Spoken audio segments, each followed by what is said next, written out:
Hello guys, welcome to my YouTube channel. आज मैं आपको एक स्टोरी सुनाऊंगी जिसका नाम है मनहूस राजकुमारी। तो चलिए स्टोरी शुरू करते हैं। तो ये बात एक राज्य की है जहाँ पर एक राजा रानी की कोई औलाद नहीं होती। बहुत दुआओं के बाद उनकी एक औलाद होती है जिसका नाम वो फ्लोरा रखते हैं। वो अपनी बेटी फ्लोरा से बहुत मोहब्बत करते हैं। एक दिन वो अपनी बेटी फ्लोरा को एक औरत के पास लेकर जाते हैं जो कि लोगों का फ्यूचर बताती है। वो औरत फ्लोरा को देख के बताती है कि लोग इसको मनहूस राजकुमारी कहेंगे और इसकी ज़िंदगी में कुछ भी अच्छा नहीं होगा। ये सुनकर राजा रानी बहुत परेशान होते हैं और वो ये फ़ैसला करते हैं कि वो पूरे राज्य को और फ्लोरा को कभी भी ये बात पता नहीं चलने देंगे। इसी तरह फ्लोरा बड़ी हो जाती है पर उसकी ज़िंदगी में कुछ भी अच्छा नहीं हो रहा होता।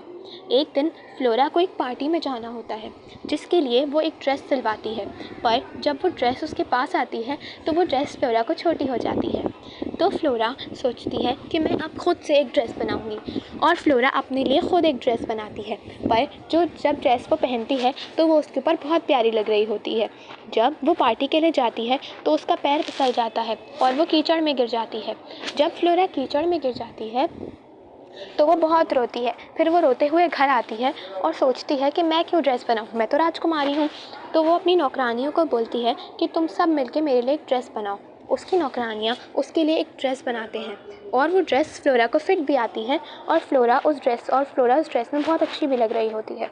फ्लोरा जब उस ड्रेस को पहन कर जाती है तो वो बहुत खूबसूरत लग रही होती है पार्टी में। जब फ्लोरा उस पार्टी में जाती है तो वो सोचती है तो वहाँ पे उसका पैर सीढ़ी से फिसल जाता है और वो गिर जाती है और फ्लोरा वापस आके बहुत रोती है और वो सोचती है कि शायद ये ड्रेस मनहूस है और वो ड्रेस वो अपनी नौकरानी को दे देती है। अगले दिन नौकरानी वही ड्रेस पहनकर पार्टी में आती है और सब उसको बहुत पसंद करते हैं और उसकी बहुत तारीफ़ होती है। ये सुनकर फ्लोरा को बहुत अफसोस होता है और वो उस नौकरानी को राज्य से बाहर निकाल देती है।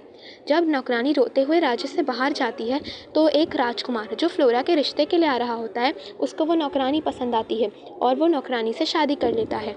जब ये बात फ्लोरा को पता चलती है तो उसको बहुत गुस्सा आता है और वो सोचती है कि मैं भी शादी करूँगी। जब वो शादी करती है तो वो एक राजकुमार से शादी करती है। वो राजकुमार उसकी शादी से पहले ही मर जाता है। तो ये प्रूव करने के लिए कि फ्लोरा मनहूस नहीं है, उसकी राजा रानी कहते हैं कि जो भी मेरी बेटी फ्लोरा से शादी करेगा मैं उसे 2 करोड़ रुपए दूंगा। फ्लोरा की शादी एक और लड़के से होती है जो बच जाता है, पर वो शादी के बाद फ्लोरा की सारी जायदाद लेके भाग जाता है। ये प्रूफ करने के लिए कि फ्लोरा मनहूस नहीं है, वो दोबारा एक और लड़के से शादी करती है जो कि अच्छा होता है और वो ज़िंदा भी बच जाता है। पर जब फ्लोरा उसके साथ बहुत हंसी खुशी रह रही होती है तो उसका एक बेटा पैदा होता है जो कि पैदा होते ही मर जाता है। ये सुनकर फ्लोरा देखकर फ्लोरा को बहुत अफसोस होता है और उसका एक और बेटा होता है। जब उसका एक और बेटा होता है तो वो बच भी जाता है पर वो जवान होकर मर जाता है। अब तो फ्लोरा बूढ़ी हो गई है और वो सोचती है कि अब तो कुछ हो भी नहीं सकता। तो फ्लोरा क्या करती है, वो सोचती है कि क्यों ना अपनी ज़िंदगी के आखिरी लम्हों को हंसी खुशी बिताऊं और वो एक पहाड़ी पे जाती है। वो राजकुमार कहता है कि मैं तुम्हारे बगैर नहीं रह सकता और वो भी फ्लोरा के साथ पहाड़ पे जाता है। अपनी ज़िंदगी के आखिरी लम्हे बिताने के लिए वो लोग पहाड़ पे जाते हैं पर फ्लोरा का पैर फिसल जाता है और फ्लोरा राजकुमार के साथ पहाड़ी से नीचे गिर जाती है और फ्लोरा गिर के मर जाती है और राजकुमारी फ्लोरा का किस्सा ख़त्म हो जाता है।